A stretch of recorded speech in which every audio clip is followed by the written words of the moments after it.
Let's start over. Boom. Okay. Boom. And now we are live. Back again. Welcome to yet another episode of Breakout season. This is episode 4. Quattro. For And our Espanol Hablantes out there. yeah, exactly. So unfortunately, we lost a big Clipper game. Should we dive into that right away? I'm not even sure. Let's just get it over with. Let's just get that over with so we can move on to greener pastures. Okay. This is we're coming to you live from Culver City, December 26th. So happy holidays to everyone out there. First of all, like happy Hanukkah, Merry Christmas, Happy New Year, Happy Kwanzaa. We support all religions and backgrounds as long as you're not a Clipper fan. Exactly. I couldn't have said that better myself. So that's it. So all kidding aside, we can discuss it, and let's just put it as simple as this: we lost. Moving on. Looking forward, our schedule seems to still be kind of difficult going. I'm just kidding. All right, let's talk about it. Unfortunately, we did lose the big matchup. Christmas Day. We were looking forward to this. This was circled on the calendar since first game of the season. Since opening night, right? Yeah. So unfortunately, we didn't come up with the victory. Why? I think there's a multitude of factors at play here, as is the case with all games. But the first thing that I want to point out is the lack of effectiveness LeBron showed down the stretch. Yo, for real, dude. This is his third straight big game where he's looked like not the best player on the court. And not even close. Game 1, Kawhi outplayed him like crazy. The recent game against the Bucks, Giannis outplayed him like crazy. Even made some sort of gesture suggesting that he is now the king after he made his 5th three-pointer. And once again, Kawhi comes out. They were playing the commercial nonstop. This is Kawhi Town. I wanted to vomit. The crown keychain on the car. What kind of car is that? Do you know what it is? I don't. Maybe like an old Cadillac or like a Lincoln Continental, maybe. Yeah. Something like that. I don't know. Whatever. Doesn't matter. I ain't buying those New Balances. You can run it 100 times a day. I'm not buying them. Well, I think they're real, like, good sneakers for nurses and those type of things. That's maybe my girlfriend could use them. Yeah, she's a nurse, right? And nothing wrong with being a nurse or a medical professional. You're a damn fool if you think I'm spending my hard-earned money on some Kawhi Leonard shoes, even if it is for my girlfriend. Yes, it's not happening. I don't understand why you would. No, I wouldn't. I mean, he's a turncoat. I will say the commercial is hard though. Whatever. Yeah, it is hard. We got now. That's kind of hard. Whatever. And with the New Balance But do they, though? Let's talk about it. Listen, as disappointed and devastated and demoralized as I am after that game yesterday, assuming the Lakers have a fully healthy roster in the playoffs, LeBron's banged up. We'll get into that. Okay. But assuming a fully healthy roster where no one is limited by any nagging injuries, I still like the Lakers' chances in a 7-game series against the Clippers. Mm-hmm. So while it hurt tremendously yesterday, my confidence is not shaken because I am continuing to remind myself that this is one regular season game in December. The teams might look totally different by the time we get to the playoffs. So even roster-wise, take it. What deadline's coming up? Exactly. So take it for what it is. Like the Clippers probably are going to look to make some moves. The Lakers are for sure probably going to look to make some moves, and we'll see what happens. But this was definitely more than just a normal regular season game. There was definitely some pride on the line. Both teams wanted this win really badly. There's been kind of some chatter going back and forth, more so from the Clippers side than the Lakers side, and they've been backing it up through the first 2 matchups. Yeah, it is what it is. Yep. So, look, I get it. We can not press the panic button. We can say it's an early regular season game. At the end of the day, I'm a little nervous because It's not like I look at their roster. I'm like, oh, they're so much more talented than us.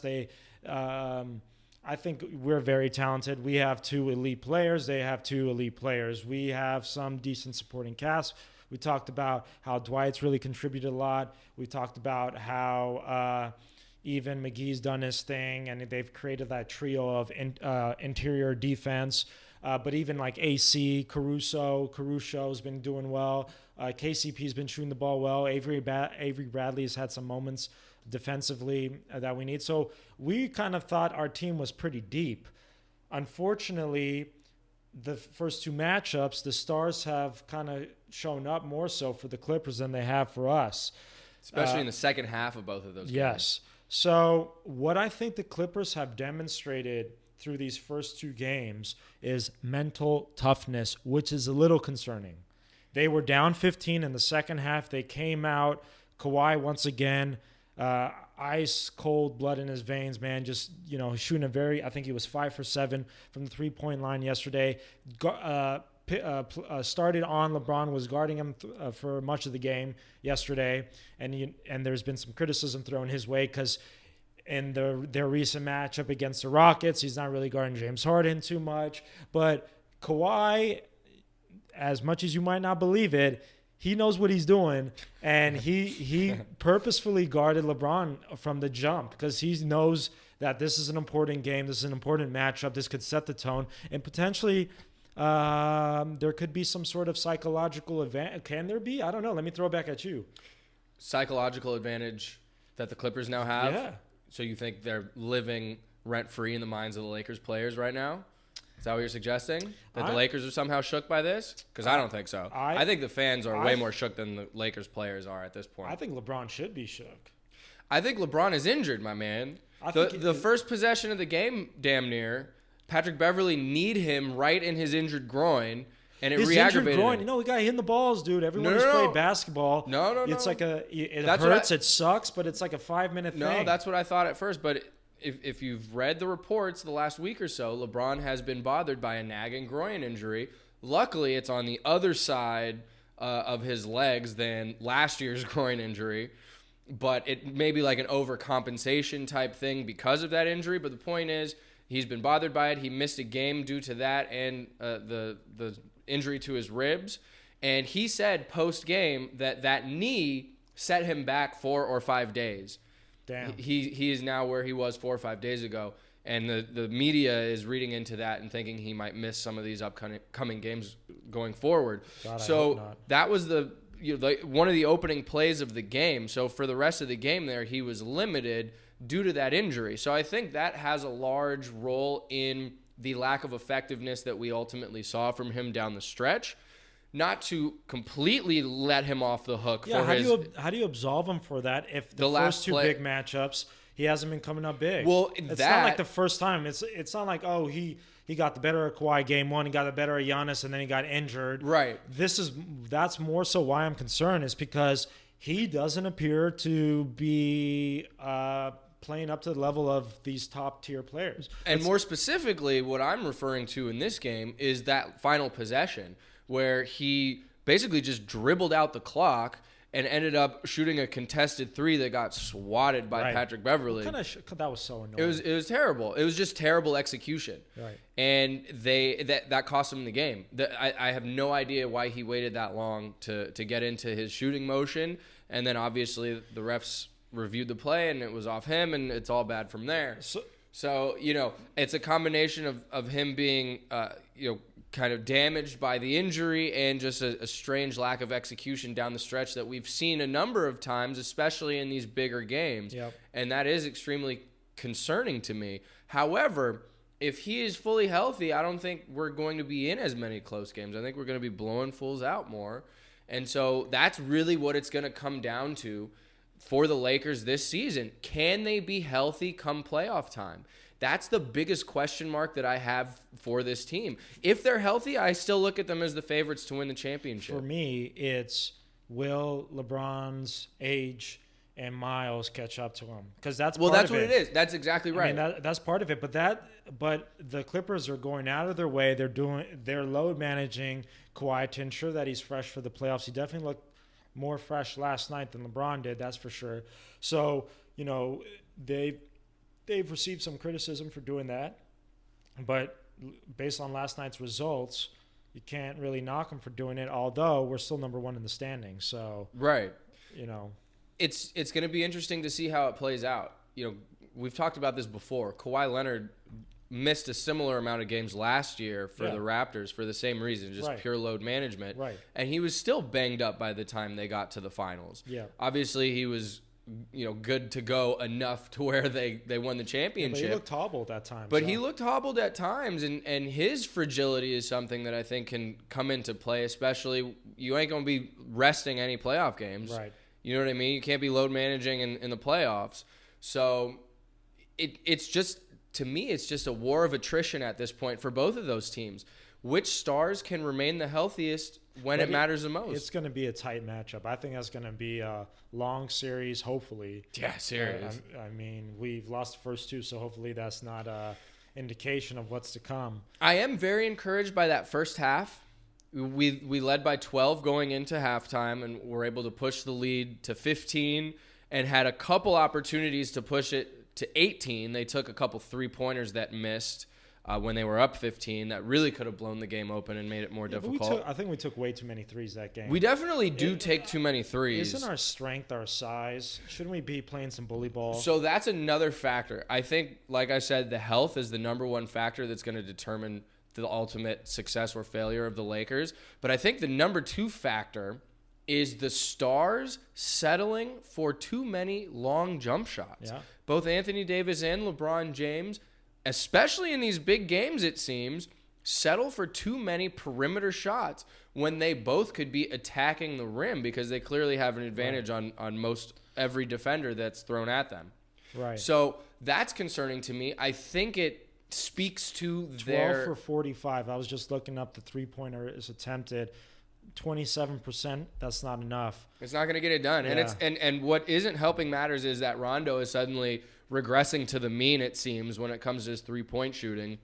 And we may have spoken too soon about him potentially going into that Jason Kidd type role where he becomes a great shooter at the end of his career. Yeah. Last several games, it certainly hasn't seemed to be the case, and I think he's down to about 41% from three-point range, which is still really good for him, but he was shooting 50% for the year a week or two ago. 40% is still a really good percentage. I think I think it's still going to go down even more. Yeah, probably. That's the benchmark of a good three-point shooter. If you can shoot 40% from the three-point range, 50% from overall from the field, and 90% from the free throw line. Right. It is a disappointing result, I got to say. I felt, although the Clippers hung in there for much of the game, obviously they ended up winning it. I thought it was a game that we had throughout. I thought we had control of it throughout. There were times we weren't going to blow the Clippers out. They had too much pride on the line. They, as much as the media, or I think particularly them at times, Doc Rivers said it's just another game. Kawhi said something similar. Of course, Kawhi's going to say that, right? At the end, yeah. But him picking up LeBron, the first play of the game, suggests otherwise. I was encouraged. I thought we had it, and we fell apart in the third quarter. They had a big third quarter. Kawhi came out, did his thing. I'm a little concerned that they got the win, and Paul George still did not have a really good game. He had 17 points. 17 points on 5 for 18. Lou Williams had a terrible game. Yeah, Lou Williams was what did Lou Williams? Lou Will had 6 points on 1 for 6, averaging about 19 on the year. Right, got 6 points. They still won. Yeah, so troubling. Troubling. I guess we could say that, and LeBron did actually say this after the game. He said that he thought their defense was good, as those numbers would suggest, right? Holding Paul George and Lou Williams to well below their season averages. And he just thought that offensively they were out of rhythm. And I think they settled for too many threes. LeBron made some costly turnovers late in the game. He missed a couple big free throws, I think, in the fourth quarter. He's never been a strong free throw shooter as it is. Or actually, he missed one in the fourth quarter, to be fair. Another strange thing about this game is that Kuzma had a fantastic first half and then barely saw the floor for long stretches there in the second half. But I loved his first half. Absolutely. Was That's the Kuzma that I've been dreaming about. Come in there, ultimate green light. Instant offense. Let's put up some points right away. You get the ball, immediately go into your offensive attack. There's no hesitation. its ultimate green light, put up the shot, and we saw that. Play with confidence. Exactly. And, that's one of the things he's excelled at in his first couple of years. Yeah, so I would say that's definitely the silver lining to this particular loss. That was hopefully a breakout game for Kuzma and something that he can continue to I don't think there's no silver lining, to be honest with you. Because I'm not Dude, if we can get 20-plus points a game from Kuzma going forward, Yeah, I understand that. But ultimately, we lost. And if you're a championship team with or an elite team with championship aspirations, at a certain point, moral victories is not going to cut it. Obviously, Kuzma's shown some flashes. We had some good defense, but LeBron and AD both shot under 50% from the field. LeBron costly turnovers. We settled for too many three-pointers. Where is that LeBron AD pick and roll action? That can't be stopped. Yeah, it's so strange to me that they don't go to that more often. That should be their go-to play, and that's why we've surrounded those guys with three-point shooters. Up until recently, Jared Dudley was the only player in the NBA to not have a made 2-point field goal. Right. Isn't that wild? Yeah. But that's great. He's playing his role. KCP's been shooting the ball well. That's what we need out of those other guys, for them to play some defense and make those shots. But it should be pick and roll, AD, LeBron all day. Right. If they don't play well, or if they help too much on AD, LeBron needs to attack, and vice versa. If they collapse on LeBron, alley-oop it up to AD. But there are also other opportunities, right? So if they do some pick and roll action, LeBron attacks the basket and he gives it to AD, that's going to draw so much defensive attention that there's a chance that McGee's going to be wide open underneath, or Dwight, and you can lob it up at the rim. Exactly. So what I noticed the Clippers doing a lot in this game, though, was clogging up the paint, because more often than not, the Lakers had at least 1 to 2 perimeter players, quote unquote, that are subpar shooters in Avery Bradley and Rajon Rondo. They sagged off of those cats super heavy and just clogged the paint, and I think that made it more difficult. So that's interesting. Yeah. Do you think that it was also a coaching factor that came into play? Because Doc knows Rondo. He's like, all right, you've been shooting well, but I don't buy it yet. Yeah, I think Vogel certainly got out-coached.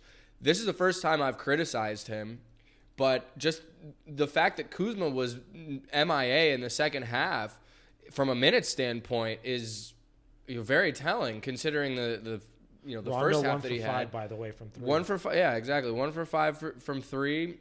I think he's getting too many minutes. I think he is a net negative for this team at this point, unfortunately. Yep. And, hopefully they're able to make an adjustment, relatively soon. So that brings up my next question for you. What moves, if any, would you like to see the Lakers make in either free agency or at the trade deadline? The reason I bring up free agency is Jeff Green was just cleared to enter free agency, so that's a potential pickup. He has experience playing with LeBron. Right. Is that someone that you think would be a potentially good fit on this team? No, I don't. I don't think he's the guy that we're looking for. I think there's another guy that has gone unsigned this whole season, and he's definitely on the older side. But are you going Mr. Henny? You going Mr. Henny Smith? No. Okay. God, no. I was gonna say. No. Yo, we're not that desperate. Overall, we need players that know the score of the game. Okay. I'd say as a baseline requirement, you need to know the score of the game. I think that's a fairly reasonable request for a professional NBA player. All right, I'm glad we're on the same page. Jamal Crawford, though, is he so terrible? He would be our Lou Williams type player to come out and give us some offensive punch off the bench. Obviously, it's going to be in limited minutes. I'm just saying it might be someone we should look at. I don't know how well he did in Minnesota over the last 2 years, to be perfectly honest. He may be too much over the hill. Yeah, I just think there might be a reason why no team has rolled the dice on him. He's terrible at defense. Terrible at defense and 87 years old. That's not a good combination. Right. Well, so as far as trades, I think we should explore some trades. Who would you want in the trade market? Man, we discussed Iguodala, but it's tough because I don't know who all is available. Right. One name that I saw floating around is Bogdanovich from the Sacramento Kings. and they were theorizing. I don't know what the validity of this rumor is. I don't know if this has even actually been discussed, but it's just something I happened to see on Instagram. Yep. They were discussing the potential of like a Kyle Kuzma, Quinn Cook plus pick combination or something to that effect for Bogdanovich. Okay. Who is someone that consistently lights the Lakers up, and I actually ain't mad at him as a player. Definitely has some fire to him and competes at a high level as a really good 3-point shooter. Yeah, I think that would be I get him and the Jazz guy confused. Yeah, right. Bohan, I don't know. No, they're the same. It's the same name, I think. Yeah. Okay. But one of them is Bohan. No, that's a tall guy. No, that's Boban. Are you sure? But there's Bohan. Right. You're right. It's Bohan. Yeah, because it's Bobby. Yeah. Okay. So Bohan. So Bohan is the Utah Jazz cat. Right. The other cat is Boban. No. Hold on. We're going to figure. Oh, my God. Okay, so this is wild. So we have Bohan Bogdanovich on the Utah Jazz. Of course. We have Boban. I don't know what his something or other. Well, what is it? All right, let me look it up. But anyways, the Bogdanovich on the Kings is Bogdan. Bogdan Bogdanovich. Got it. Bohan Bogdanovich. And Boban Marjanovic, I think. Right. But let me Marjanovic. Yeah. All right. That shit is confusing. Yeah, it is wild. But yeah, so the person I'm referring to is Bogdanovich.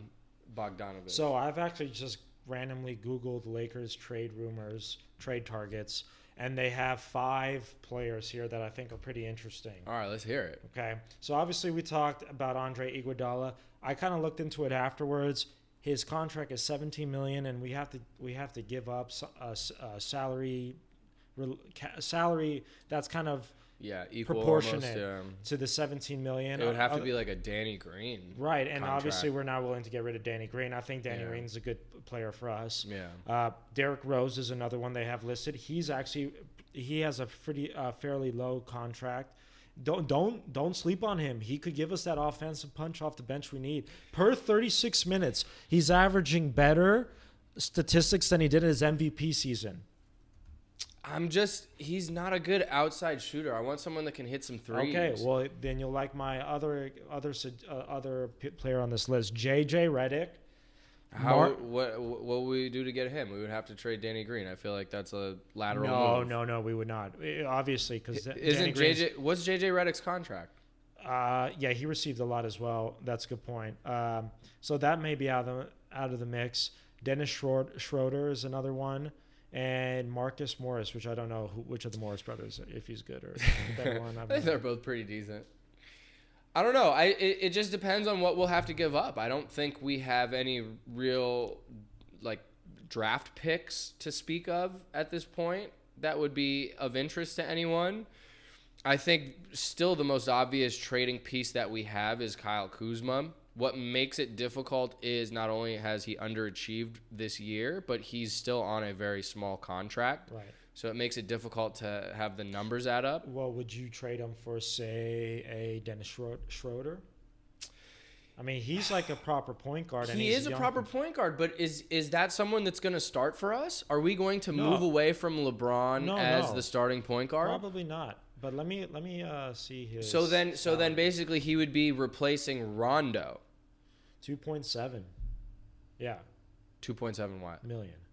Schroeder's on a $2.7 million contract? Hold on, let me double check that. That was 2016. Okay, yeah, that doesn't sound right. Yeah, that seems a little low. Okay, never mind. 15.5 for next 2 years. All right, that sounds more reasonable. Now, if we can somehow flip Rondo into someone that can shoot. Dang? Is Dang still in the mix here for salary cap? Yo, bro, Little Dang is still hanging over our salary cap. He's on a yacht somewhere in Europe just making $5 million from the Lakers. He came from Africa, and actually, he's a savage. If you think about his story, coming from Africa, he had a couple good years with Chicago, got paid, and he's like, all right, almost was the centerpiece in a Kobe Bryant trade. That is wild. Yeah.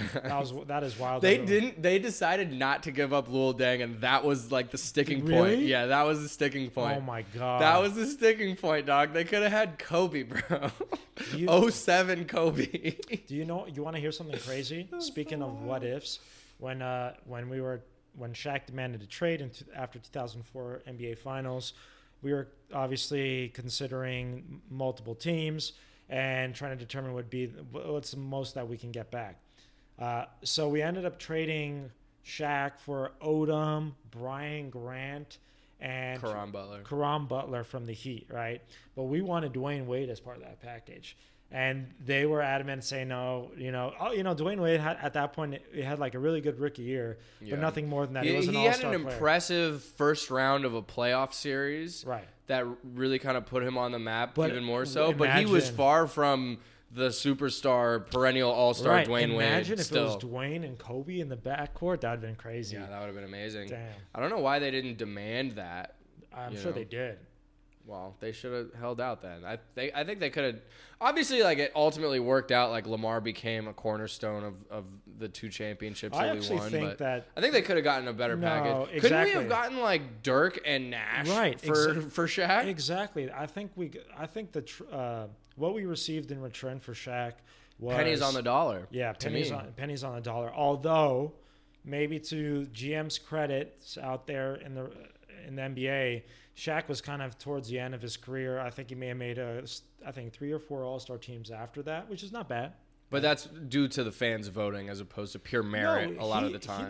The first couple of years of Miami, if you remember, he was actually an MVP candidate in one of those years and lost to Nash. And a lot of people think that he got robbed that year. He led the Heat to elite, I think top 2 record in the Eastern Conference. I think they lost in the Eastern Conference Finals the first year and won the championship the second year. Right. So I think, Shaq did have some good years left in him, but he was definitely not prime Shaq of like circa 2000 or something like that. Right. Yeah. So, I don't know. It is what it is. But at the end of the day, of those trade targets that you just Googled, who stands out to you as the most appealing? If anybody. Well, now that I know that Dennis Schroeder is actually making 15.5, not 2.7, that kind of sucks. I don't know. Who would you like? Let's broaden this a little bit. That's tough. Who would you like in a perfect world? Who do you think would be a net positive on this roster that we could realistically get? What if we did something wild? Like trade LeBron? No, not that wild. But what if we moved? I don't even know if they would even consider doing this. I don't know. What do you think? What are your thoughts? On like who would be an ideal fit for this roster? I mean, the first person that comes to mind is just Andre Iguodala because he has that championship experience. He has that Robert Horry clutch gene where he just always seems to come up big in big playoff moments. Mm-hmm. I think he would get along really well with the players on this roster. He has a history with JaVale McGee, obviously, from their Warriors days, Quinn Cook.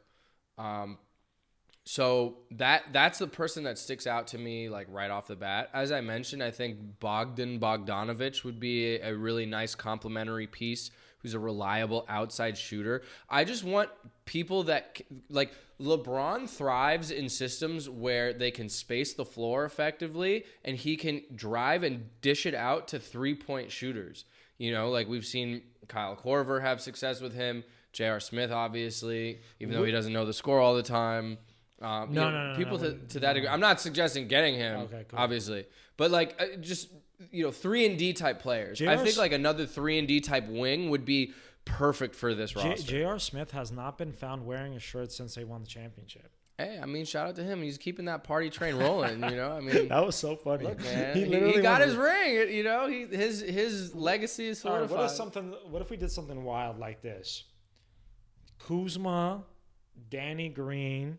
Who's another good young player that we have? Probably Caruso. He has some value for sure. He has some value. There's like no money in his contract though that makes it harder. But as a throw-in piece, he's definitely an attractive throw-in piece. Probably the most attractive one that we have. What is Bradley Beal's trade? Oof. What can he demand? Is that way too low? That's way too low, right? First of all, I think it's way too low, and second of all, I don't think that money even matches. Even with those 3 players that you mentioned, he has some kind of outrageous contract. Yeah, he does, but he's actually a really good candidate for that 3-and-D, as you mentioned. Yeah, he's one of the best out there for sure. I look at him in the same kind of tier as a Chris Middleton or as a CJ McCollum type player. I think he's on that level, or maybe slightly above. I think he's better than that. Oh yeah, he's making crazy money this year. His contract is unbelievable. He's making 27, so that wouldn't work out. Right. Yeah. Damn. Yeah. I think we're stuck, and we just gotta hope that LeBron shows us flashes of his former greatness. Where's that Game 6 Miami Heat LeBron where he's bent over by the knees and he gives you the look of death? And like, as you said, that was damn near 10 years ago. Well, that's where it is. Man, it's in the distant past. We need that, and we also need AD to prove why he needs to post the fuck up, bro. Pau Gasol posted up more than him. Okay. I don't understand. Well, it's not fair to compare Pau to AD. But why not? Get in the post. You're 7 foot tall. Get in there. AD's way better. Let me see a jump hook. Post someone up, dog. Like, I'm tired of these fall-away jump shots. He's not a big dude. I never thought of him as a post player. I thought of him as like a 6'10" player that played like a guard that had all the skills that a guard had. He's longer than the people that are guarding him. He can excel in the post. He can't back people down, dude. He's not that hefty. You need a little girth. I'm just saying. You need some thunder thighs. Stop settling for these fall-away contested twos, bro. Actually, some of the Lakers staff said that they want AD to start taking more threes. I'm like, why are they saying that? Did you hear that? Get in the paint. No, I didn't hear it. Yes. That was like earlier on in the season when we were still winning. Right. So it was all fine and dandy at that point. But why we want to turn this guy to Steph Curry? He's not a Steph Curry shooter, and he has. I think he probably showed flashes in practice of being like a great outside shooter, and they just kind of want to take advantage of that because it does space the floor, and a couple of our guards are not good outside shooters, so we need more shooters. That's what it boils down to, I think. If we're looking to make an addition to the roster, it needs to be someone that can hit the 3 consistently. Because right now we have too many rotation players that are just not great from 3. We're like one shooter away. Yeah, I hear what you're saying. But what's the most important thing for posting up? And Charles Barkley always talks about this. Cats today don't know how to post up. Not that I'm any kind of post-up expert, but I'm just kind of regurgitating what Charles Barkley said. And what is that? You got to get the position and hold it. So say, someone on your team, let's say you get the rebound because you're a big man, right, in this case, and you pass it to your point guard or guard to dribble the ball up. You sprint down the court and then establish a low post position. You seal the defender off, and then you call for it. You lock him, you seal him down, and you call for it. Right. And oftentimes I see modern bigs today get the ball where they're like 15, 17 feet away. Remember when Shaq used to get the ball? You would never get it outside of like 10 feet. Never. Right. It'd always be really close to the basket, and it would be as simple as boom, one backup room jump hook, or back him up a couple times and then dunk on him. I even recall Andrew Bynum being extremely proficient at that seal and calling for the ball and getting that deep position. He may be the last modern big man to have an excellent post-up game. Maybe Embiid has flashes of that still. Yeah, exactly. Embiid definitely has flashes of it, but not consistent enough still. He settles for three-point shots a lot. I think that's one of the knocks on his game. Yeah. He needs to dominate in the post. You're a big man. Yeah. Rip the rim off every single time. Yeah.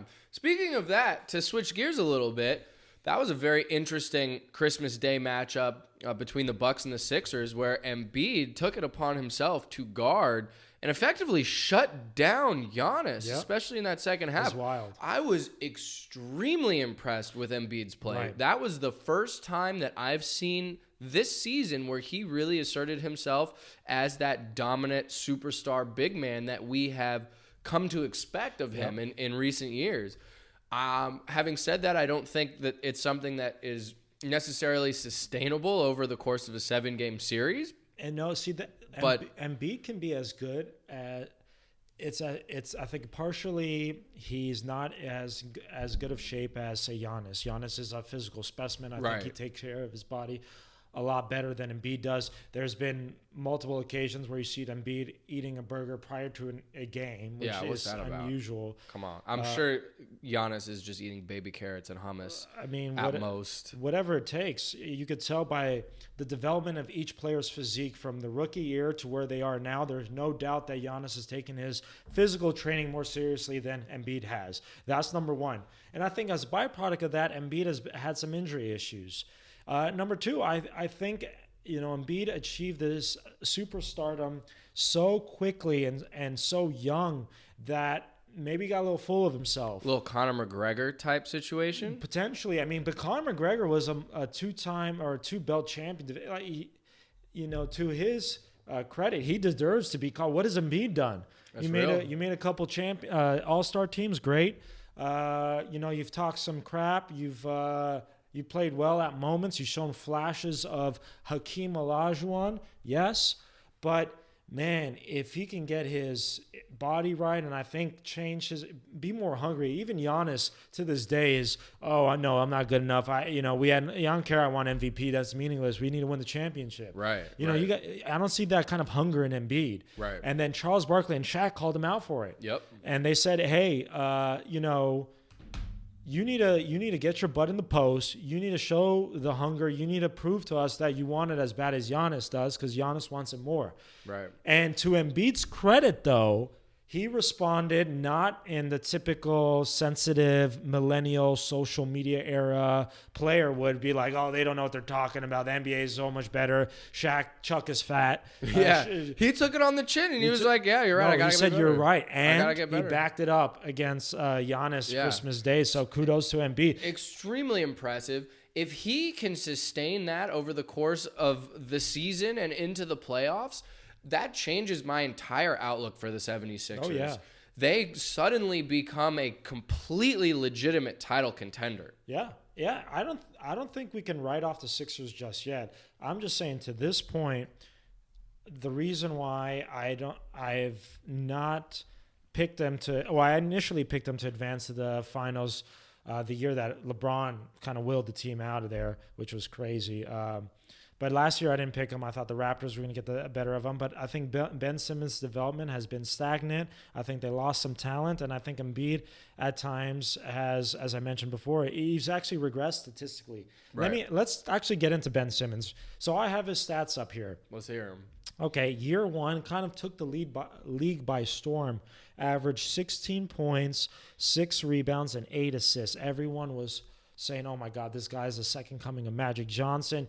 There were comparisons to young LeBron James. That's all I wanted from Lonzo. Right. That would have been a perfect Lonzo rookie season. Year two, 17 points, 9 assists, and 7 rebounds. So a slight improvement. Still reason to be hopeful. Yes. No, but not enough. That's not the second year. If you look at Luka's second year that's an aberration, though. Well, no, but Ben Simmons was heralded as this LeBron James next generation, and it's looking like it's going to be Luka more so. I'm totally fine with those second year numbers. Let me read you third year. Yeah, but this is where it gets interesting. 14, which is 3 points less. 3 points less. 9 assists, which is an improvement. It's the same as second year, stagnant. Right, and 7 rebounds. Overall, for the most part, he is who he is when he first came into the league. Mm-hmm. Now, let me give you some other stats, just as a point of reference. First year, this player averaged 9 points, 4 rebounds, and 2 assists. Second year, this player averaged 16 points, 5 rebounds, and 4 assists. Third year, this player averaged 18 points, 5 rebounds, 4 assists. Fourth year, this current year, he is averaging 25, 7 rebounds, and 4 assists. Let me throw this question back at you. This player is Ingram, if you haven't guessed. Who has the higher ceiling now? Woo! Ingram or Simmons? That's an interesting question. I think there's a strong argument to be made for Brandon Ingram because he has shown year after year the ability to improve. And for the most part, Ben Simmons has been the player who he was when he first came into the league. I have to agree with you 100%. I wish we could argue about it, but I think Brandon Ingram for sure has the higher ceiling. I think this that year wild? has been his coming out party. Yeah, he really has. I wish so badly that we could have somehow kept him and given them Kuzma. Yeah. In the Anthony Davis deal. Man. Oh, man. Maybe that's our trade target. Yeah, Can we get Ingram back? Well, speaking of that, another one that I failed to mention but might be interesting is Drew Holiday. Yeah. I mean, we've done business with the Pelicans recently. We sort of finessed them for AD, though, because Josh Hart and Lonzo have been underachieving. But I don't know. That would be a great target. But anyways, going back to that, I think Ingram for sure has the higher ceiling. He is certainly the more complete offensive player. No doubt. He can get you similar rebounding numbers to Ben Simmons on any given night due to his size and his length. I think Ben Simmons is a better passer and probably will always be a better passer than Ingram. Yep. But overall, if you're looking at just the net positive effect on your team, Ingram can put up 25 to 30 points now on any given night. They should trade Simmons. I'm just throwing that out there. I think other people have made this point. I think with Simmons and Embiid on the same team, they are not complementary players. As you kind of mentioned, a lot of dominant big men, as we've seen in the past with Dwight. Remember when Dwight made his finals run? You surround him with shooters. Yep. Right? You don't surround exactly him with right. ball-dominant players that can't shoot. That's exactly right. So if you can get a lot in return for Ben Simmons, I think you explore that. Yeah, absolutely. Do you think the Sixers would? I think they would. I think their options are limited because currently he's making $6 million a year. So they're, if you're looking for any type of all-star caliber player in return. What if you trade him for Ingram? Do you think I don't think the Pelicans would do that. I think the Pelicans envision a future where Zion Williamson and Brandon Ingram are their dynamic duo that gets them to elite, title contention. I really think. Yeah, they have such a bright future. I think all the younger teams out there. Yeah, definitely. I think at this point, Ingram is untouchable in all trade talks. I think really? I would say so. I think he's proven himself as a potential franchise cornerstone. Damn. That's able, dude. I'm so disappointed it didn't happen when he was on the Lakers. Well, see, but the thing is, it might not have ever happened if he stayed on the Lakers and have it. There's too many Chiefs and not enough Indians, so to speak, on that team. Yeah, but he would have had to share the spotlight with LeBron and now Anthony Davis on top of that. Plus, Kyle Kuzma is still there. Assuming somehow he. Well, I guess we would never have kept both of them. But if you were to place Brandon Ingram on this current Lakers roster, just out of thin air. I don't think you would see nearly the same production numbers that you see on this Pelicans team. I think it takes 4 years to see what kind of player you have. Yeah, and what is this? Brandon Ingram's third year? No, this is his fourth year. This is his fourth year? This is his fourth year, so this is his coming out party. I think we had a similar situation with D'Angelo. Obviously, in my opinion, I think Ingram is a better player overall than D'Angelo is. But D'Angelo kind of came into his own with the Brooklyn Nets last year. It took him 4 years to kind of show that he is a legitimate NBA player. I wouldn't say he's, he made the All-Star team, but I don't think he's like a perennial All-Star or anything like that. He's Kyrie light. Yeah. I think it does take four players. If you look at 4 years. 4 years. If you look at recent NBA All-Stars, there's very rarely do we see All-Stars making it their first season. Right. I think up until last year or a couple years ago, Karl Anthony Towns was the first player out of his draft class to be given the nod, and it took them several years, and he was the number one overall pick. Right. I think good examples of that are Paul George and Kawhi Leonard. They Perfect. both took Jimmy Butler. Yeah, exactly. So it takes some time. Most players take 3 to 4 years, I think, to really kind of come into unless their own. You're a physical specimen like Blake Griffin, freak of nature. And those are LeBron outliers. James. Yeah, exactly. And those are outliers that I don't think that we can fairly compare to everyone else, right? But having said all that, Brandon Ingram is averaging 25 points a game on 48.9% field goal percentage, It's dog. wild. It's like wow, and over 40% for three, which just is unreal. just killing it. Yeah, at first I was kind of hating on the Pelicans. I've kind of done a 180. I'm really happy that Ingram's doing well now. Thank you. I think there was just some resentment because, there was some chatter out there that's saying that we gave too much up. And that, some people thought that you compared it to seeing an ex-girlfriend doing well, and you didn't want to see the ex-girlfriend Well, yeah, but then once you get over it, you're cool with the ex-girlfriend doing well. Right, you know exactly. what I mean? It was like whatever. there's a little bit of a healing that needs to take place, I suppose. Right. Okay, so you're through the healing phase. Exactly. That's what I'm trying to say. Oh, come on. Phase. Anyone who's been in a relationship, they broke up. I'm sorry. I don't care how mature you are, but right. There's a period where you're like, fuck that person. Yeah, exactly. Yeah. Right. So now I think I'm a little bit over it, and that's good. It took me a lot less time to get to that point than you, because I just never saw them as a legitimate threat to the Lakers.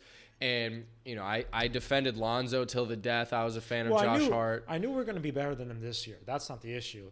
The criticism was we sold out our future. We gutted the young core for the Lakers to appease an aging LeBron. Right. Well, it doesn't appear that that's the case anymore when you look at the numbers of Josh Hart and Lonzo Ball. Right. Speaking of which, speaking of stagnation. So is Lonzo Ball officially a bust? I was literally going to ask you the same thing. I'm going to look up his draft class. 2017. And I'm looking up his stats right now. Let's see. 2017. Sorry. So while you're looking that up, I'll talk about his points. So his rookie year, he averaged 10 points per game. His sophomore year, he averaged 9.9, so basically the same. And this year, he's averaging 10.1, so pretty much completely stagnant. Rebounding and assists, he has actually regressed from his rookie year. It's wild. Where he averaged 6.9 rebounds a game and 7.2 assists per game his rookie year. He is now currently down to 5 rebounds and 5.2 assists per game with basically the same exact point total. When you look at field goal percentage, which was his major Achilles heel. And free throws. Yeah, well, we'll talk about that next. But free throw percentage, he started off 36% for the year. Solid. Shout out Ben Wallace. Oh, my God. No easy buckets. Oh, my God. Then sophomore year, he went to 40%. Now he's back down to 37% field goal percentage. He was a free throw percentage. Okay, let's look at it. I'm afraid to even talk about this. Oh, damn, that was field goal percentage. That was field goal percentage, dog. Okay, so I that was disrespect to Ben Wallace. I take it back. Yeah, I was gonna say, I'm sure he shot a respectable percentage from the field because all his buckets were dunks. Right, yeah, exactly. All right, free throws. Here we go. Okay, to his credit, he's actually improved his free throw shooting all the way up to, drum roll, 50%. All right. Lonzo on that Shaq level now. So he went from 45% free throw percentage his rookie year down to 41%, dog. Damn. Probably the worst among NBA centers. And Damn. He's a point guard. Wow. And now he's up to 50% free throw shooting. So just overall, I mean, the numbers kind of speak for themselves, especially when you factor in all of the outlandish shit that LeVar Ball was talking about this kid. He's looking more and more like a bust every day that goes on. Okay, so let me give you some other players who were drafted in his draft class, and I think undeniably these players have had more success thus far in their careers. Okay, Jason Tatum drafted number 3. We passed it on Jason Tatum. De'Aaron Fox drafted number 5. I think you could make a case for Dennis Smith Jr. Drafted number 9. Zach Collins, Donovan Mitchell, number 13, definitely the steal of the draft. Wow.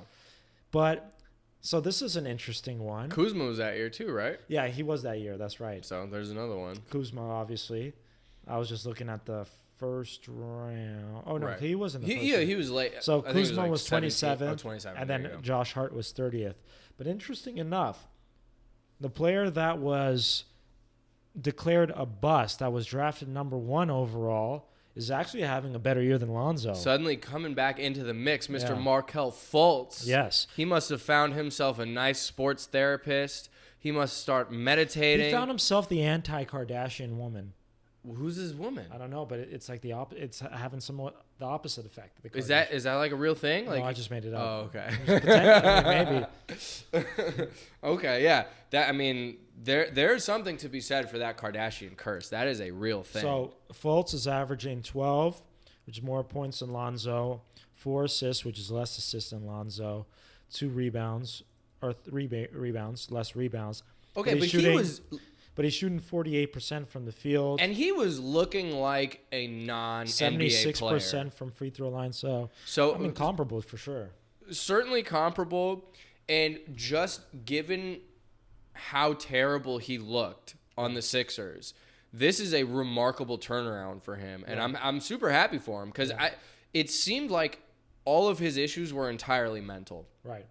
And I don't know, maybe being in a new environment, maybe having less of a spotlight on you, people seem to kind of have forgotten about him. Right. I think that may have worked in his benefit. And now he, especially in like Orlando's not a small market team, but I thought that's smaller at least. I think that's what was going to happen with Lonzo. Right? Yeah, you would think, right? But right. I mean, maybe that's why Ingram has had this breakout season. Shout out. Podcast. Yeah, shout out podcast. Yeah, no, I definitely. Now, again, I think it's still too early to write Lonzo off entirely. But like you said, it's usually about the 4th year where we figure out who players really are. Right. And this is his 3rd. Yeah, and this is his 3rd, and it is not looking good for my man so far. Yeah, I mean, I think he's going to have a place in this league. I think it's going to fall short of being an all-star player that – people thought his potential, he was going to be that kind of player coming out. I think he had the most hype since LeBron James. He came out of that summer league game and I think he had multiple triple doubles, which is no other player has ever done what he did in the summer league. Then he came into the league and got a triple-double his 2nd game ever, becoming the youngest player in history to ever get a triple-double. So Pat Beverly shut him down game 1, and then he was like, all right, I'm going to come back and show him what I got game 2. Game 2 comes out. I think he had a 28-point triple-double. Really was very impressive, and I was like, damn, what a bounce-back game. And I was talking so much shit. I have never talked so much shit and defended a player more than I had to with Lonzo Ball. Because you thought at the time you were kind of disappointed in our young talent. You're like, damn, why haven't we hit gold? Right. I'm like, this is the time. This is the one. It's like it's Lonzo is the golden child. It's a statistic probability, right? Year after year, if we continue to have number 2 overall draft pick, at some point we're going to get an all-star caliber player. Turns out it was Ingram, and we let him go, but whatever. It is what it is. But it got us Anthony Davis, so it remains to be seen. I'm hopeful that this works out in a similar fashion to the Pau Gasol trade, where we ended up giving up Marc Gasol in that trade. That is a player that obviously ended up being a multi-time all-star. Who do you think is better between the two? Is it I would still give it to Pau, yeah. I would still give it to Pau. Because, if you look at their overall basketball careers, even outside of the NBA, Pau Gasol was the go-to guy for the Spanish national team for a decade plus. And I think when you're looking at, Hall of Fame ballots, that's something that, needs to take precedence. And also just in terms of championships, Kobe's eligible for the Hall of Fame in 2020. Yeah, he's going to be in there. Of course. Yeah, he's going to be in there. Yeah. I think it's also KG and Tim Duncan, if I'm not mistaken. I'm excited to hear those speeches. That's a great that's a great induction class. Fantastic. I can't wait to hear. I'll probably weep when Kobe gives his little speech. Yeah. I can't wait. I bet it's going to be the most inspirational shit. It's going to be like, I just outworked everybody, and that's why I made it here, and anyone else can do it if that's fire, dude. Dude, if it's just that, I'll be so satisfied. No talent required, dude. I'll be so hype if that's what he talks about. Yeah. Oh my god, I can't wait for that. When do you know when the ceremony is? It's sometime in the summer, right? No, I don't really know, but okay. I mean, obviously he's going to be in there. Yeah, that's so exciting. For sure, first ballot. That's so exciting. Yeah. When does Pau Gasol get his jersey retired in Staples Center? Whenever he officially retires? I think so. First of all, I was kind of unsure if he should even get his jersey retired. You've convinced me otherwise. Okay, good. Yeah, you wildin' if you don't think he was. deserves it. Yeah. He was an all-star player for 2 championship runs, so I'll give it to him for sure. I think he has to officially retire, and I think obviously we're going to be quick to retire people's jersey that were like for sure first ballot Hall of Fame players. Which he is. Is he first ballot? 100%, because the Basketball Hall of Fame factors in your entire basketball career, not just what you've done in the NBA. And so when he's probably the most decorated European basketball player of all time. Absolutely. Really? Absolutely. Over Dirk? Yeah. When you look at like the Olympics and whatnot, yeah. What did Dirk ever lead Germany to gold, silver, or bronze medal? Of course, agreed. So that factors in. But Dirk had a better NBA career than Powell. You could argue that, but Powell had more championships. Oh, get out of here. He did. He had more championships. Get out of here. Dirk got one in Dirk, 20 years. Dirk took down Dwayne Wade and LeBron after taking down the back-to-back champions of Kobe and Powell. Yeah, no, 100%. Mind you. I'm not arguing that he doesn't deserve to be in the Hall of Fame. First ballot, of course he does. He's one of 6 players to have score over 30,000 points. Yeah, but you're looking just at the NBA again. I'm saying overall, when you factor in the European you just play. Said overall. So agreed. When you factor in the European play, Powell is up there. No, agreed that Powell has a better, more decorated international play. That's what I'm Dirk. saying. But Dirk has a better NBA career overall, I would say. So you said he's the best player out of Europe. No, I said like in European play, in international play, specifically, not overall, including the NBA. not including the NBA. I'm saying just like specifically non-NBA games. Powell is probably the most decorated and respected player that's ever lived. Until Luka comes. Right. Yeah. Well, we'll see. That's yeah, exactly. Did you see when he busted out the Spanish in Mexico City? I was shocked. No, I didn't actually see the clip of that, but it was hilarious. So I didn't realize this, but Luka Doncic played professional basketball in Spain from his early teenage years onward. And so his Spanish is damn near flawless. And it was the funniest little like interaction in this pregame ceremony that they had in Mexico City, where the team captains of both teams addressed the crowd in Spanish, and Luka Doncic came up there, went first, killed it, handed the mic off to Blake Griffin. After just saying this flawless paragraph in Spanish, Blake Griffin is like, "Hola, Mexico!" And that was basically that's funny. it. Oh my god, that's hilarious. And the look on his face was like, "Damn, you really got to make me look that bad." Yeah, it was funny. It was hilarious. Yeah. So add bilingual savage to Luka Doncic's resume. Yeah, probably Trilingual, assuming he still speaks his, whatever. A lot of people, his native tongue is. People are saying, "Oh, he was the best player in the second best league in the NBA." Let me make something clear. A distant second. What are you talking about? They're saying, we shouldn't be so surprised Luka's this good so quickly, because he's been playing professional basketball, as you mentioned, since he was a young teen. And what people widely considered, I think the Spanish league is widely considered the second best league after the NBA, obviously, in the entire world. Right. And I'm looking at people like, yeah, but it's like a distant second. You know what I mean? Yeah, like, get out of here. It's not like it's a comparable league. Certainly. To make that argument. So, not to say that there's not good international players. That's not what I'm saying. I'm saying the good international players play in the NBA. Right. Having said that, the gap is closing. No, I disagree. It's closing. No, bro. Look at the Olympics. Tell me what team that did very well in the Olympics that a player excelled is not an NBA. Right. No, all the best players on all the best international teams are NBA talent. That's what I'm saying. I'm saying the NBA as a league still is by far and away superior than any other league in the world. You can't argue if you want to make an yeah. argument that the USA, American national team, they're closing the gap on the American national game. That's what I'm saying. That's a different argument. But the NBA, let's not get it twisted. This is the cream of the crop. Yeah, no, you're absolutely right. There's no question about that whatsoever at this point. And we see evidence of that. Like Lance Stevenson is like Yo, killing it yeah, in China. yeah, bro. We send over the scrubs into China. They get a statue outside of the freaking arena. Why wouldn't you, right? If you got paid just as much, and you're like just go Michael over there to Jordan, dominate. Yeah, and there's definitely an appealing thing about that. The thing is, like, no Netflix. Huh? There's no Netflix. There's no Netflix in China? No. Damn. No communist. Instagram either, huh? It's communist. Damn. People forget that, dude. Bro. Yeah, but like for several $1 million to spend 9 months a year there for like a couple years, you probably gonna do that. I need to be on Instagram less, to be honest. It's a problem. You got a safe for Christmas. Yes. Okay, let's talk about this. Should we talk about Christmas presents? Yeah, let's talk about Christmas presents a little bit. Probably the one that will impact my life the most is my girlfriend bought me a safe that allows you to select the amount of time that the safe is locked for. And there's no way of opening the safe. So basically, if you're struggling with some sort of addiction, maybe you're addicted to your phone, maybe you smoke too much weed or whatever it is, right? You can lock certain items in the safe for an extended period of time.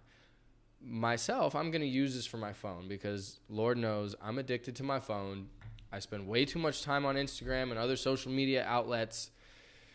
It's a huge barrier to my productivity. So I'm going to start small. I'm going to start with maybe, 30-minute increments, but I'm going to lock my phone in there while I'm doing my work, and we're going to see what kind of difference it makes. Yeah, that's a pretty interesting idea. I actually have you actually told me about the drawer technique. So sometimes when I'm at work, I throw my phone in the drawer. Bro, the drawer technique for me lasted like 2 weeks and it was over. Yeah, I mean, I've been utilizing that a little bit when I need to focus, definitely because it is a distraction. And you also got a standing desk, right? Got a standing desk because for years and years I have heard that sitting is the new smoking, and I just be sitting at my desk all day long. My entire livelihood is based on the computer. I have a standing desk at my office job, and I really never utilize the standing function too much. I should. Dude, you got to use it. Yeah, I know, but it's like... For me, to me, sitting's more comfortable, you know what I mean? Like it's more comfortable. It's like a progression. If I can lay down and do work, I feel the best. But I have noticed like a significant deterioration of my posture. That's true. Just from always being hunched over a monitor my entire existence. Right. And so all I want to do is, spend maybe like an hour at a time standing. And I feel like it really kind of galvanizes my creativity a bit when I'm able to stand and move around, and I don't know. So I'm looking forward to using it. I haven't actually installed it yet, but I did get that standing desk, and that was one of the top things on my list this year. So shout out my girlfriend for that. Yeah, that's great. Yeah, so that's cool. And you got the coffee. I got a new coffee machine because speaking of addictions, I'm going the opposite route where I'm hitting it harder with the new coffee espresso machine. I'm pretty excited about that. Yeah. So I'm looking at it right now. There's going to be pristine. It's going to be beautiful. We're going to be caffeinated. As well as partially tipsy on the podcast on a go-forward basis. Damn, should we do the Irish coffee technique where you just combine the two? Yeah, I mean that's essentially the core principles of the Four Loko. If you forget, if you remember. Yo, shout out the Four Loko, putting kids in hospitals at a large enough clip that they actually had to change the formula. Because people were literally being hospitalized left and right out there. So good God. I'm just joking. Obviously, we don't condone that on the podcast. No, but unless you feel like it, then go for it. Yeah, but So, what else should we talk about? What's else on your mind? Let's see. What else do we have here? Were there any other interesting Christmas Day matchups? No, I mean luckily for the Lakers, the top seeded people took L's. Denver lost to the Pelicans. The Bucks lost to the Sixers, as we discussed earlier, so they dropped a game. Yeah. They're actually the only team in the NBA with a better record than us. Who else played? I feel like there was one other team that also caught an L that is actually beneficial for us. Oh, did I say Denver already? I'm lit. Denver did lose, yes. Yeah. So, that was. Well, screw Denver it. You know Pelicans. What? The point being is, I'm not really concerned about. I think we're still at the end of the day going to have the best record in the Western Conference partially because Clippers are going to be low managing. I'm not scared of Denver. If Denver has home court on us, we'll The Rockets lost. That was the other team. Okay, I'm a little bit scared of the Rockets. I think they're a legitimate threat. I've seen some things. They beat the Clippers a couple weeks ago at Staples Center, and it was without James Harden going ballistic. Yeah, actually, Russell Westbrook had an MVP type game, and I was impressed to see him. And he's actually over the last 5 games been averaging close to 30 points per game on 50% field goals. So if they can kind of get that going, if Westbrook can be efficient and the dynamic athlete that he is to complement James Harden dropping 40, hey, they got more than a puncher's chance. Yeah, definitely. I think they're a legit threat. Do I see Westbrook sustaining that effort over the course of the entire regular season? No, I don't. I don't see it. Yeah, I mean, I don't see it. Having said that, I do think that they're, I would give them a puncher's chance to get to the finals. I would, but nothing beyond that. They are not a team that frightens me, particularly when looking at like a potential matchup with the Lakers.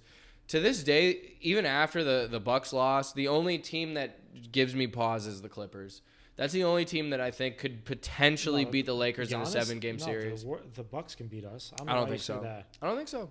I think they can. It comes down to Giannis shooting outside shots. If he can't consistently hit that jumper, right, and he's not a great outside shooter, right, you're not winning a championship with Chris Middleton as your second best player. Right. I'm sorry, you're just not. Right. When you're going up against AD and LeBron James. Right. If Giannis is hitting those shots, that's a different story.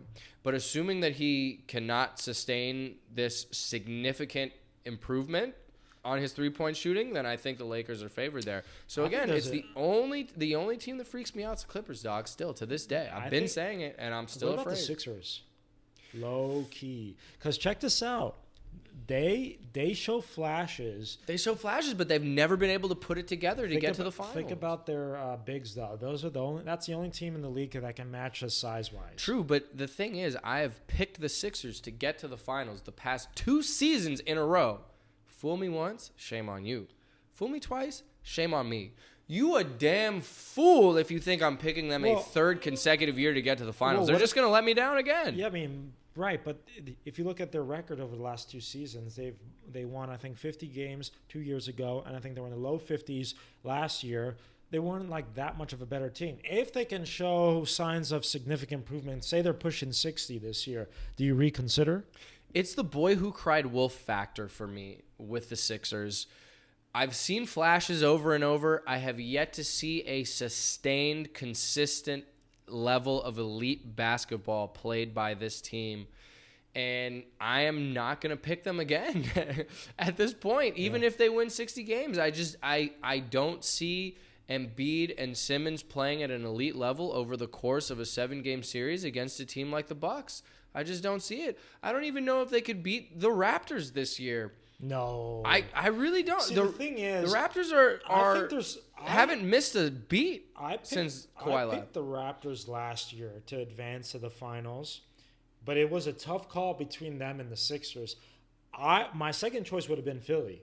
I don't think I would have picked the Bucks. And I'm pretty sure you picked the Raptors in 7. I knew it was going to be a tough, grueling series. Yeah, it was a close-ass series, no doubt. Right. So it's not like now that Kawhi's gone, does that open up the floodgates a little bit, or is Giannis taking those steps?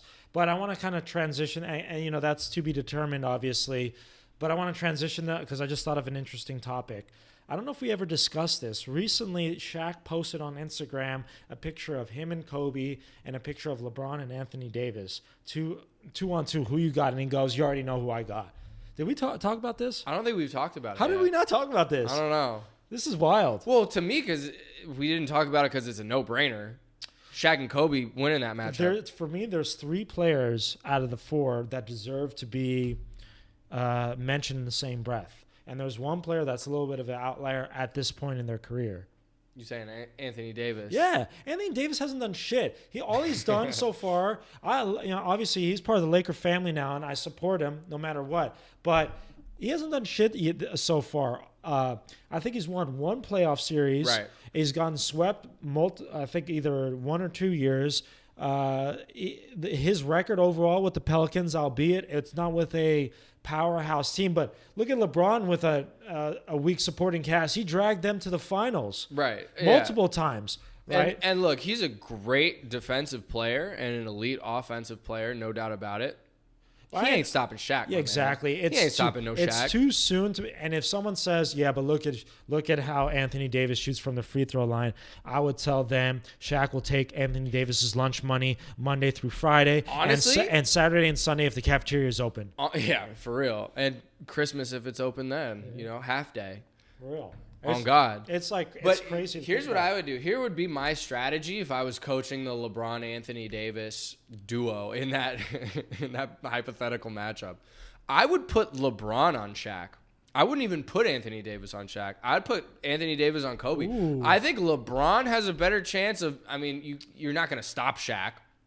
But I think LeBron is assuming that all four players are in their prime, right? I think LeBron would be able to play better defense on Shaq than Anthony Davis. I think he has no shot. I don't think he has a shot. I think Anthony Davis is actually better defender just because of his length. But he's so.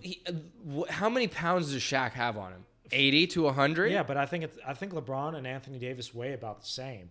The difference is that Anthony Davis is taller and longer. Yeah, but I think prime LeBron was a strong asshole. I think LeBron is at his strongest now from a strength perspective. He looks bulkier to me now than he did in his early Cavalier. He was more agile and had more, I think, athletic ability, not to throw shade, but I think he was able to get up a little bit higher, a little quicker first step. You know Kobe would take LeBron. You may be right. But at the end of the day, whether it's LeBron on Shaq or Anthony Davis on Shaq, and it's just rearranging deck chairs on the Titanic. It's not only, they're going down no matter what. It's not only Shaq that I think is the reason for victory. I think Kobe would outplay LeBron.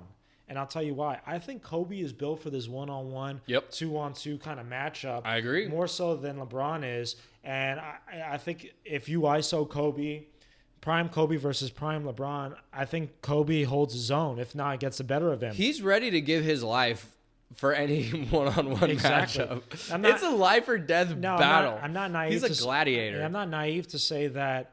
Obviously, I've said on the podcast before that I think LeBron as a 5-on-5 team basketball player is more effective than Kobe. But I would say here that skills-wise, from a one-on-one perspective, I think Kobe has an edge. But would it be enough to overcome LeBron's athletic freak of nature? Doesn't matter because you still have Shaq to throw it down low to. So I think there's no way that Anthony Davis and LeBron could beat Shaq and Kobe. There's just no way. Dude, and look, at the end of the day, I'm comparing. This is just so premature for us to even have this conversation. You need to win something. Don't put Anthony Davis in the same breath as Shaq. He hasn't deserved it just yet. And I'm not trying to throw him under the bus or anything like that. He's just a tremendous player. But I'm not ready to give him a statue outside of Staples Center just yet. Right, of course. You got to win something. And I think and maybe to a lot of people who are Kobe fans, that's been the one kind of annoyance that they've had with the recent we're kind of bandwagon LeBron fans, like when he joined the Lakers, right? Mm-hmm. And we're saying that now LeBron's better, and we feel comfortable by saying it. But in reality, he hasn't done anything in a Laker uniform, but he's obviously done stuff prior. Yeah, definitely. I think he's more of a complete player than Kobe, obviously. But I think the one area where Kobe will always have the edge over LeBron is with that killer instinct. No. That Mamba mentality. Yes, dog. I think that's the one thing that you can point to with Kobe he has over LeBron. You have some recency bias because LeBron has come up short, but this is season 17. No, I understand that, but I think Kobe. When did Kobe ever? I mean, look, I'm not trying to throw shade, but there's been impressive clutch performances by LeBron that I think sometimes go overlooked.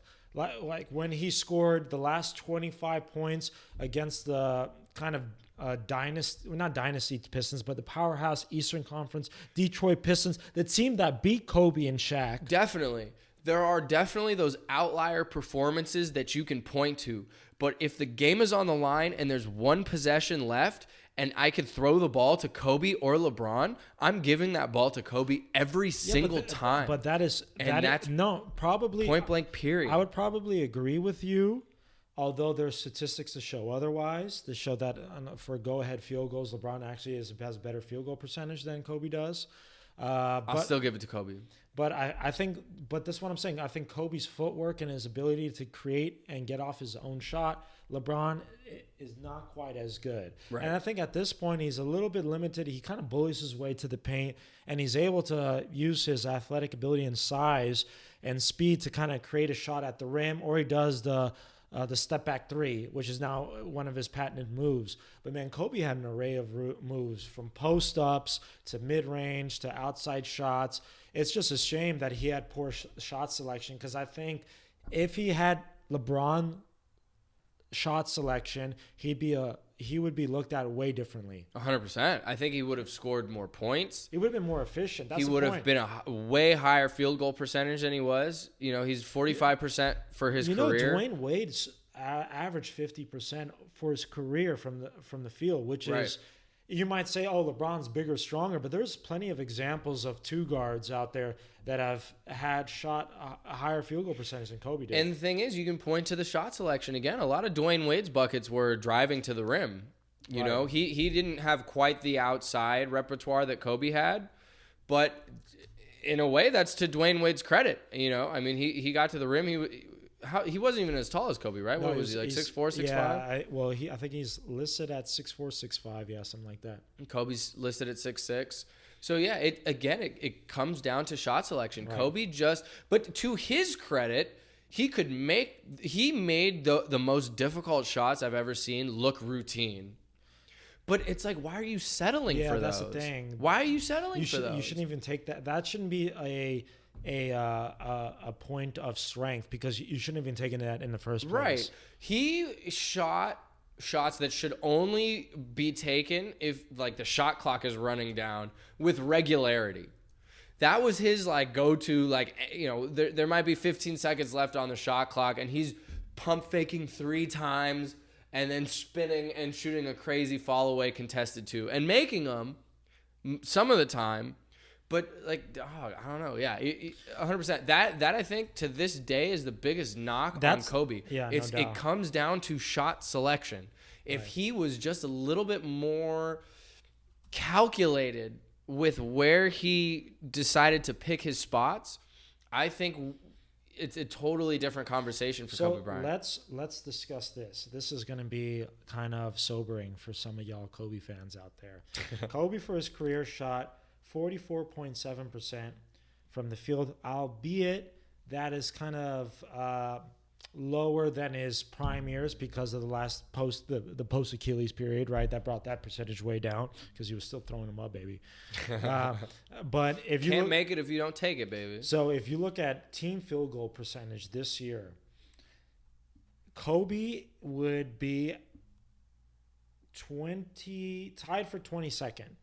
Ouch. For team field goal, meaning that Milwaukee shooting 48%, LA shooting 48%, Philly 47%, blah, blah, blah. I'm not going to go down the entire list. But the point being is that teams would be less likely to score with Kobe's career averages, with career Kobe numbers, just in the middle of their as part of their offense than they would as the ordinary flow of their offense, right. Which is wild to think about. Yeah, now, you could say that, though, the game's different. There's more of a fast pace, blah, blah, blah. It's more reliant on three-point shooting, perhaps. But if anything, if three-point shooting would actually bring that percentage downwards, because it's not an effective field goal percentage. But anyways.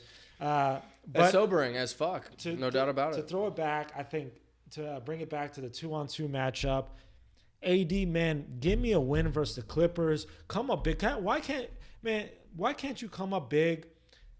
Shaq averaged 40 and 20 for 3 consecutive NBA finals en route to 3 consecutive championships and 3 NBA finals MVPs. I don't want to hear none of this comparison at this point. Yeah, there is no comparison at this point. Give me a 40 and 20 against our rivals. Right. Close out a game. If LeBron doesn't have it, step up. There have been times where Kobe didn't have it, Shaq stepped up, and vice versa.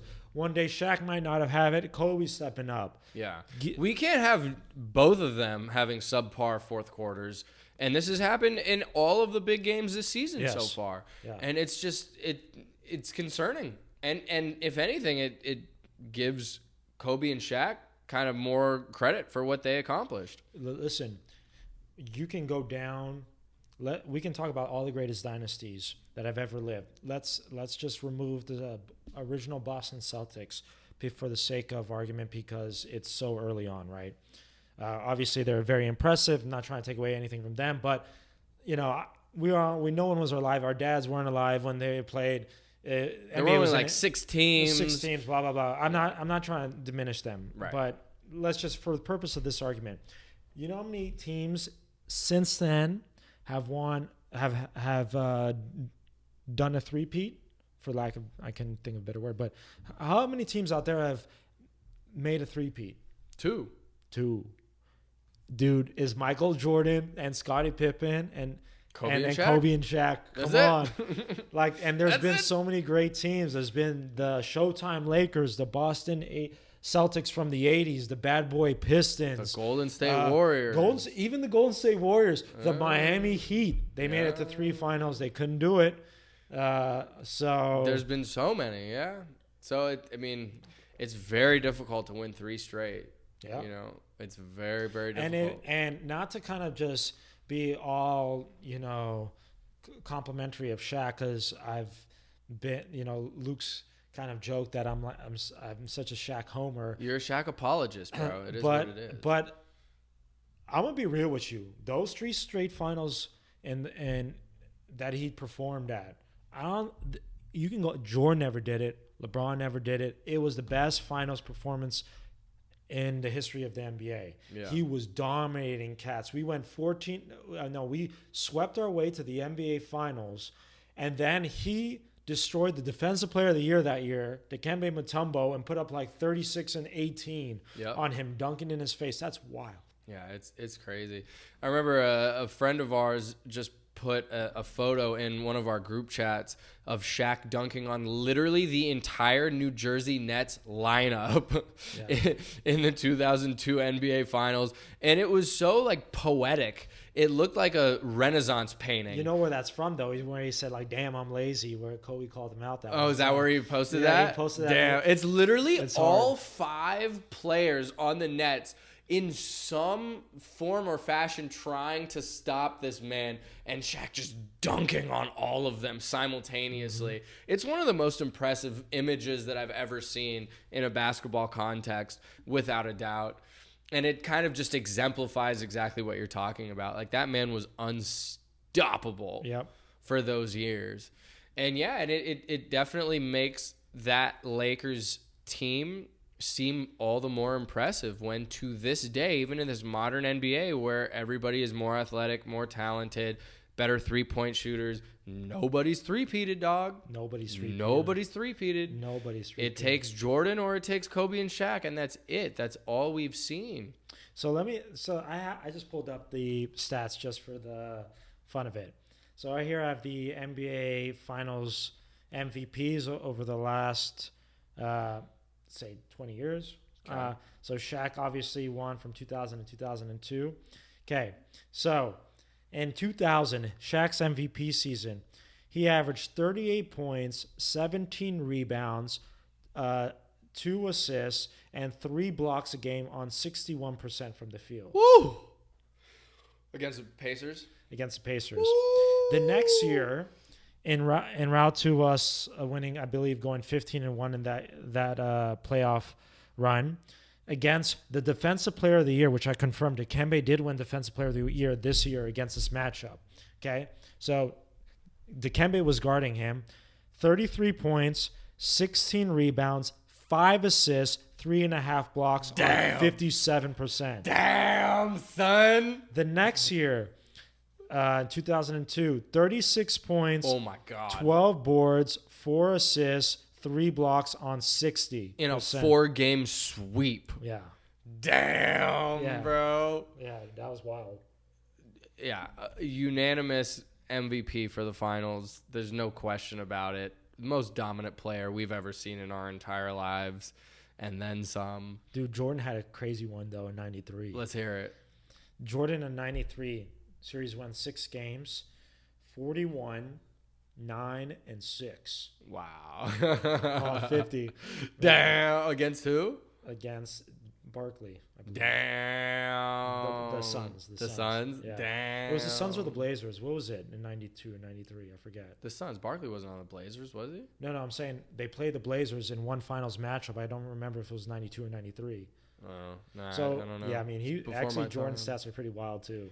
That's crazy. Well, that's why he's, considered the GOAT until LeBron gets a ring in LA, and then it's a different story. Dude, Kareem at age 37 went 26, 9, and 5 on 60%. Kareem is like a sneaky dark horse for the GOAT conversation that people never consider, but I think he has a legit argument. From an accolades perspective and from like a aggregate statistics perspective, he definitely does. My kind of knock against Kareem is 5 out of his 6 MVPs, and he won 6 MVPs, which is an NBA record, by the way.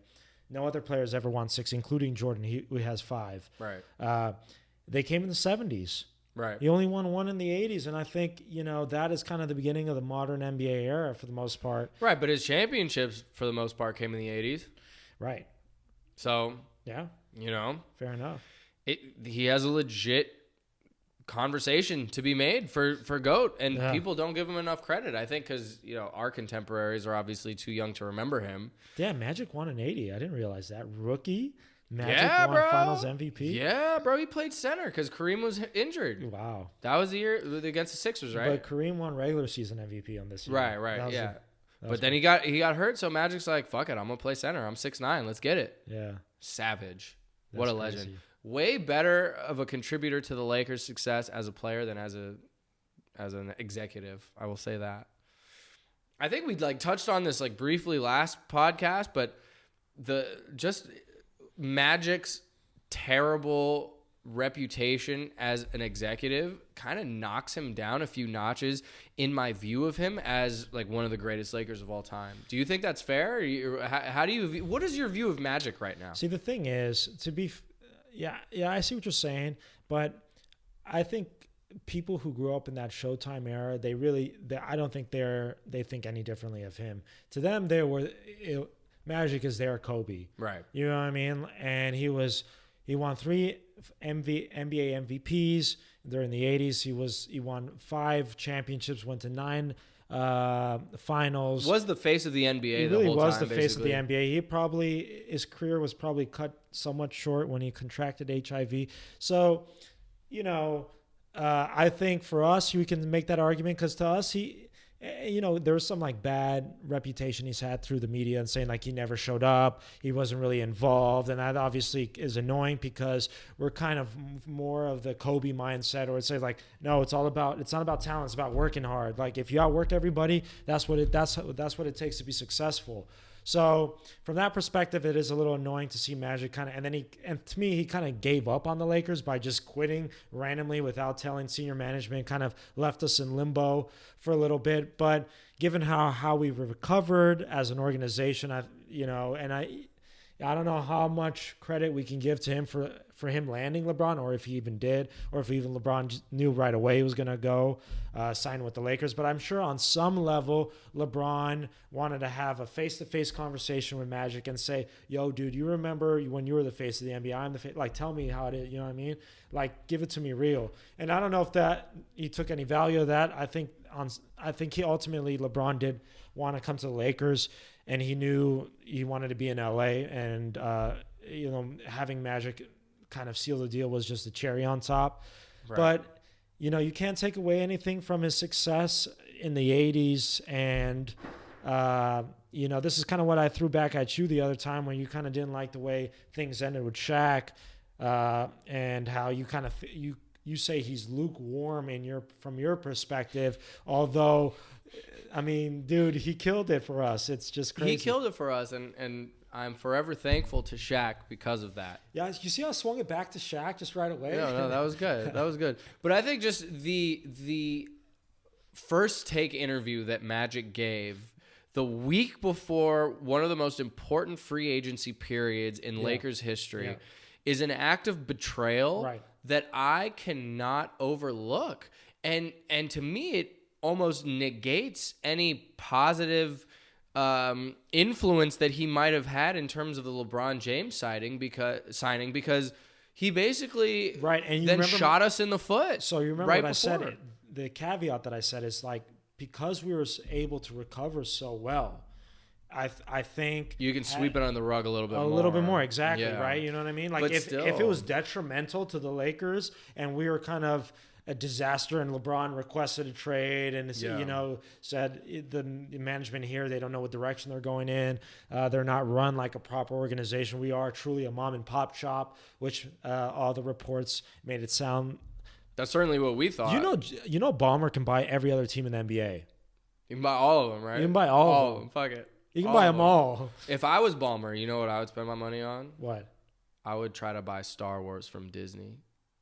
And I would redo 7, 8, and 9. Dude. I would redo it. I would be like, okay, you paid $4.5 bill, right? No, how much? I'm gonna give you 10 cash. No. How much do you think it would take? No way. How much do you think it would take? How much? Ballmer could afford it. We were 20. We actually were. When I say we, Sony was in negotiations by the rights of the James Bond IP, and it was more than double the price of what Disney paid for the rights for Lucas. That's outrageous. So the Broccoli estate was trying to finesse y'all. No. But the thing is, the market has been reset because of the success with Marvel, and you might not like Star Wars, but it has been still makes money, profitable. Yeah, I believe so. I don't have. I'm sure they've made more than $4.5 billion already. Off all those movies and the amusement park and everything combined. Yeah, well, I think the amusement parks and the merch is a big factor to that. Right, but keep in mind, like each of those movies cost about $200 to $250 to make. You have another $150 million in marketing, and then not everything you earn from a box office perspective goes directly to the studio because AMC got to make their money, Regal got to make their money. Right. So they take about 40% of that. So it's already reducing the box office essentially by half. All right, but how many Disney movies have there been already? 5? Right. You don't think they've made back their $4.5 billion yet? They need to make close to. Yeah, I don't think so. I think it might be close. But all right, so you telling me if I'm Steve Ballmer and I come in hot, and offer you $10 billion cash, you ain't taking that? What would it take for Disney to be like, all right, fuck it? I don't know. I have to do more. All right. Well, if I was Ballmer, that's what I would do. And I would just essentially say the Star Wars content that Disney has produced is very expensive fan fiction. But we're just going to erase all of that. We're going to start over. That's what I would do. If I was Steve Ballmer, I wouldn't be buying NBA teams. I'd be buying Star Wars. Anyways, that's just a little aside. Yeah. Well, I'm down for can Jeannie sell this shit to Bezos? Is that a possibility? She definitely can. The question is, will she? She needs to cash out. Let's be real. We need to give it to somebody who's run a multi-billion-dollar corporation. All right. Would you rather? Okay. Hypothetical. Would you rather have Bezos or Elon be in charge of the Lakers? Bezos. Yeah. Elon to me is a little bit unstable. I feel like he's smarter though. I feel like Elon is like a Tony Stark type genius. Yeah, I know, but I don't think his focus would be on a sports franchise. True, that would be like a major afterthought. I think he's trying to go to Mars. Right. And I think Lakers and save humanity. He's trying to save humanity from robots, bro. Yeah. I'm not saying that. But Bezos is still incredibly smart. Obviously. Of course. I think he's the second richest man in the world. Bill Gates reclaimed that title. Shout out Bill. Because let me tell you something. Bill would have that title. He just doesn't care anymore. Right. He's giving his money away. Yeah, he's giving his money. He's building toilets for the African people of the world. That's wild. Shout out to him, dog. Wild. He's the philanthropist of all philanthropists. Do you know? So not only is he building toilets without a proper sewage infrastructure, because a lot of these, poorer communities don't have sewage systems, and that would be such a massive capital undertaking for them to even try to do that, right? But not only has he figured out a solution to find a cheaper alternative, the byproduct of his toilets is clean drinking water, which is wild to me. Yeah, that's so counterintuitive. That's wild. He's a genius. I mean, a genius among geniuses. He's also figured out a way to fix the world's energy problems, but unfortunately, people aren't listening to him. Yeah, at least as of yet. But yeah, I think the answer is Bezos, just because he seems like he would be able to devote the most time to the Lakers. He's got Amazon. That seems to be his primary focus. Like you said, Elon's got all types of different enterprises popping off. He's trying to build tunnels under LA to have like hyper fast trains and whatnot. Bill Gates also trying to save the world. Bezos is not on that world-saving tip just yet. So I think maybe he would be like the proper choice to just like swoop in. What do you think the price tag would be for the Lakers at this point? Do you think it would be cheaper to buy Star Wars or cheaper to buy the Lakers at this point? Cheaper to buy Lakers. Yeah, I think so too. I think because the Star Wars, what they bought it for was above $4 billion. Yeah. I think Lakers may go around 5-ish. I think you come in hot with a 6 cash offer, you're getting the Lakers. Yeah. 6 cash, boom. Yeah. Right? Bezos could do that, dog. Bezos makes that in 2 months. I mean, he doesn't have $6 billion cash, but he can move things around. Yeah, he can sell cook the books stuff. a little bit. He could cook. He could sell some stuff. He could do whatever. Sell some equity. Yeah, Yeah. no doubt. And he could do that. Boom, get the cash, get it from Genie, Which and would now be, suddenly, actually, he'd still be like such a crazy billionaire. It would be wild. bro. Cuban bought the Mavs for $285 million. Isn't that wild? That's It's crazy. a steal, man. Yeah, that's wild. He's a smart guy as well. Don't sleep on Mark Cuban, man. Yeah. You know what's interesting though? Dallas has never been able to attract any marquee free agents. Yeah, that's interesting. They've only been able to have success through the draft for the most part, right? I mean, who do they really? They have never had a big splash free agency signing. No, they haven't. So they really haven't. That's kind of interesting to think about because you would think that, good owner, you have a warm weather city, you have the best, facilities. I'm sure Cuban's willing to pay top dollar to get whatever the players need. Yeah. Max actually brought up an interesting point, and he was talking about how Dennis, Kawhi's uncle, as we all know, we know him as Uncle Dennis, of course. Whack ass fool. How he's making these outrageous demands. He was demanding equity in the team. He was demanding illegal demands. You're right. But it was kind of with the understanding these are like handshake arrangements. It's not going to be written anywhere. It's not like part of the contract. But Max had an interesting point because he was saying because the max salary potential, like LeBron can only earn a certain potential, but that's artificially capped, and there's going to be other ways to kind of pay him his fair market value, whether it be he's kind of handshake negotiations. I thought it was a pretty interesting point. I wonder if that's prevalent in the NBA, or if it's just kind of something that Lakers kind of leaked or what. I don't know. I mean, you would think that those kind of backdoor negotiation handshake type things happen with relative frequency. But you would also think that if that were the case, something would get leaked somewhere. And you don't really hear about those stories too much. Mm-hmm. So I really don't know. I mean, it's kind of, to me, it's like similar to NCAA athletes where they're not getting paid. So then they'll get cars, they'll get like random stuff. But there's a scandal every other week. Like that stuff gets leaked right away, right? So why wouldn't the NBA stuff get leaked? I mean, even, there was a dirty referee in the NBA and that ultimately came to light. And, so I just feel like they wouldn't be good enough at the cover up to get away with it. Yep. And since we don't hear about that stuff happening more often, I tend to be a little bit more skeptical when it comes to that kind of stuff, even though it makes a ton of sense. Mm-hmm. And I think there's all types of backdoor incentives that owners could offer players to sign with them. But I think maybe the punishment that they would face if that came to light is so severe that they're just, they shy away from doing it. Yeah. All right. Well, I think we should wrap it up shortly.